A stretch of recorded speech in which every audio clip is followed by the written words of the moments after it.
Buen día, presentación de la actividad número 3, física electromagnética, caracterización del flujo eléctrico, Damián Estiguarriaño, del NRC 53901. Hablaremos sobre el campo eléctrico.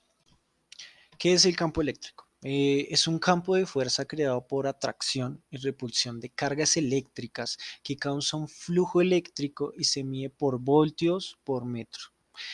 El flujo decrece con la distancia a la fuente que provoca el campo. Vamos a hablar ahora de la intensidad del campo eléctrico. Esta intensidad de campo eléctrico es la intensidad de la fuerza por unidad de carga positiva. Cualquier partícula cargada crea un campo eléctrico a su alrededor. El cálculo para esto es la fórmula de fuerza que va a ser igual a la carga e intensidad, tomando en cuenta que si la carga es positiva, la fuerza eléctrica tendrá el mismo signo que el campo y la carga se moverá en el mismo sentido, mientras que si la carga es negativa, irá todo al revés. Daremos dos breves ejemplos sobre esto. En el primer ejemplo, calcular la intensidad del campo eléctrico en un punto situado a 18 kilómetros a una carga de 120 microcoulombs. Entonces, como datos tenemos que la carga es 120 por 10 a la menos 6 coulomb y el radio es 18 kilómetros. Los vamos a pasar a metros, que serían 18.000 metros. Y la fórmula sería E igual a KQ radio al cuadrado. Esto sería igual pues a la fórmula 9 por 10 a la 9 por 120 por 10 elevado a la menos 6. Todo ello pues por 18.000 elevado al cuadrado, que sería igual a 0,0033 newtons coulomb. En este segundo ejemplo, la intensidad de un campo eléctrico, si al colocar la carga de 48 microcoulombs, el campo actúa con la fuerza de 1,6 newtons por 10 elevado a los 5 newtons sobre coulomb. Los datos que tenemos es que la carga es 48 por 10 elevado a la menos 6 coulomb y la fuerza es 1,6 newtons. Entonces aplicamos la fórmula E es igual a F sobre Q, que sería igual a 1,6 dividido 48 por 10 a la menos 6. Esto sería igual a 33,33 newtons coulomb. Ahora hablaremos sobre el campo eléctrico de una carga positiva y de una carga negativa y el producto por dos cargas del mismo signo. Cuando las dos cargas tienen igual signo, la fuerza es positiva e indica repulsión, y si ambas cargas poseen signos opuestos, la fuerza es negativa y denota atracción, como la figura.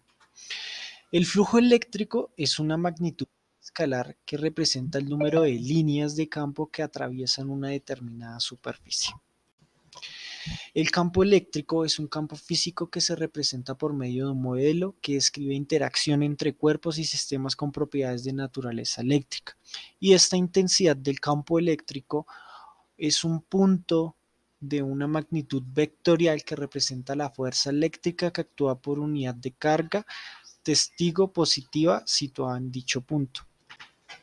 Esta expresión, la expresión matemática que permite calcular la magnitud de la intensidad eléctrica es E igual a Q por Q dividido d cuadrado, donde la E es la intensidad del campo eléctrico, la Q es la constante eléctrica y Q es el valor de la carga eléctrica y D es la distancia de la carga de este punto que requiere calcular la magnitud de la intensidad del campo eléctrico.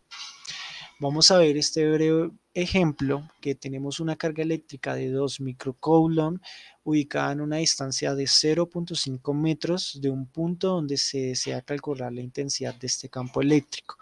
Se utilizará la ley de Coulomb, podemos calcular la intensidad de eléctrico, pues sería la E en ese punto como. Entonces aplicamos la fórmula, nos quedaría que esto sería E es igual a 7,2 newtons coulomb. En este segundo ejemplo tenemos dos cargas eléctricas puntuales, una de 5 microcoulombs y otra de -3 microcoulombs, ubicadas en una distancia de 1 metro la una de la otra. Deseamos calcular la intensidad del campo eléctrico en un punto P, pero se encuentra a una distancia de 2 metros de la carga positiva y a 3 metros de la carga negativa. Para la carga positiva, entonces usamos la ley de Coulomb y al final nos da 112,5 newton sobre Coulomb. Y para la carga negativa, entonces utilizamos de nuevo la fórmula y nos quedaría menos 30 newtons Coulomb. En este caso, lo que necesitamos para finalizar es hacer la sumatoria. Entonces nos quedaría 112,5 newtons Coulomb menos 30 newtons Coulomb y nos quedaría como resultado 82,5 newtons Coulomb.